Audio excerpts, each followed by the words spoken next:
काँग्रेसचे मुंबई अध्यक्ष संजय निरुपम यांनी ऐदिल हे मुश्किल प्रकरणावरनं मुख्यमंत्री आणि मनसेवर जोरदार तोफ डागली आहे।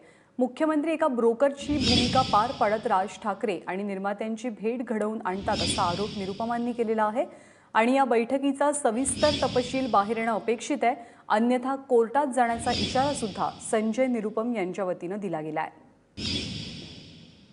वैभव परब आपल्या सोबत आहेत। वैभव, काय भूमिका आहे संजय निरुपमांची काँग्रेसची?